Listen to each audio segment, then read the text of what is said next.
அனைவருக்கும் வணக்கம்.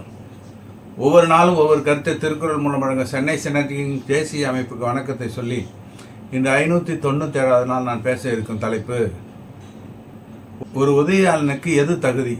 அருமை நண்பர்களே, பல நேரங்களில் உதவியாளர்கள் எல்லாத்துக்கும் தலையாட்டிட்டு போகிறவங்களா இருப்பாங்க. அப்படி இருக்கலாமா? எடுத்துக்காட்டாக ஒரு விஷயம் சொல்லணும்னா, பல ஆண்டுகளுக்கு முன்பு எனக்கு ஒரு அதிகாரி, அவர் அலுவலக அதிகாரி, என்னுடைய கோப்புகளை எல்லாம் பார்க்குறவர், கொஞ்சம் நல்லா பழகினதுனால அவர் என்கிட்ட ஒரு உதவி கேட்டார். அவர் ஒருத்தர்கிட்ட போய் கடன் வாங்க போகிறாரு. நான் ஒரு சாட்சி கையெழுத்து போடணும், அவ்வளோதான். இப்படி தான் சொல்லி கூட்டிகிட்டு போனார். அங்கே போனால் இவர் போன இடம் தப்பான இடம்னு எனக்கு ஏற்கனவே நல்லா தெரிஞ்சிருச்சு. இருந்தாலும் பரவாயில்லன்னு போனேன். அங்கே போனால் இவர் யார்கிட்ட போனாரோ அவர் ஒரு வெத்து பாத்திரத்தில் என்கிட்ட கையெழுத்து கேட்குறாரு. வெத்து பாத்திரத்தெல்லாம் கையெழுத்து போட மாட்டேங்க அப்படின்னு. அப்புறம் அதில் என்ன எழுதிட்டு வந்தாருன்னா, என்னை கூட்டு போன தமிழரசன் 1,00,000 ரூபா அவர்கிட்ட கடன் வாங்கிறதாவும், ஒருவேளை அவர் கட்ட தவறினால் நான் கட்டணும்னு அதில் எழுதியிருக்காரு.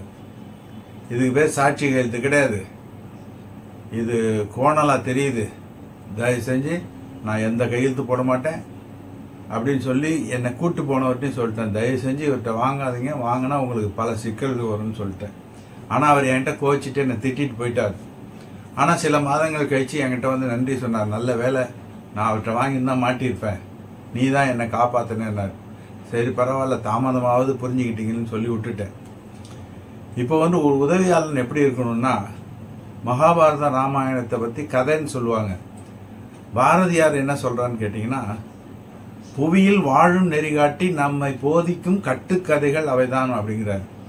அது கட்டுக்கதையாக இருந்தாலும் நமக்கு வாழும் நெறி அதில் இருக்குங்கிறார். அந்த நெறியிலேருந்து ஒரு சின்னது என்னன்னா, ராவணன் சீதையை கடத்திட்டு வந்துட்டாப்புல.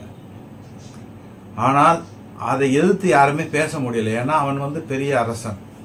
ஆனால் தம்பியாக இருந்தாலும் அவனுடைய தம்பி விபிடனன் அதை அண்ணனுக்கு அறிவுரை சொல்கிறான். நீ செஞ்சது நேர்மை கிடையாது, ஒழுக்கம் கிடையாது, இது தப்பு, இதை செய்யாத அப்படின்னு சொல்லி எவ்வளவோ அறிவுரை சொல்லியும் கேட்கலன்ன உடனே அண்ணனை எதிர்த்து எதிர்முகாமில் இருக்கிற ராமனோட சேர்ந்து விபீஷணன் சேர்ந்து கொள்வதாக அந்த கதை. அதாவது அண்ணனாக இருந்தாலும் தப்புன்னா தப்பு தான், தம்பியாக இருந்தாலும் தப்பை சரியாக சொல்லணும். இதுதான் ஒரு உதவியாளனுக்குரிய நெறி விதி. வள்ளுவர் என்ன சொல்றாருன்னா, அறிகொன்று அறியான் எனினும் உறுதி உழை இருந்தான் கூறல் கடன் அப்படிங்கிறார்.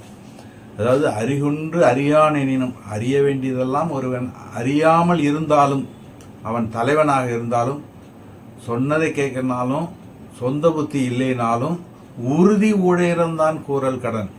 அவனுக்கு எது நல்லதுங்கிற உறுதியை உழையிறந்தான் கூட இருக்கிறவன், உதவியாளனாக இருக்கவன் கூற வேண்டும் என்பது கடன், கடமை. அதுதான் நல்ல வழி என்று வள்ளுவர் சொல்றார். ஆகவே நண்பர்களே, நமக்கு மேலே இருப்பவர் தப்பு செய்தால் அதை சுட்டி காட்டக்கூடியவனாக தான் ஒரு உதவியாளன் இருக்க வேண்டும் என்று சொல்லி விடைபெறுகிறேன். நன்றி, வணக்கம்.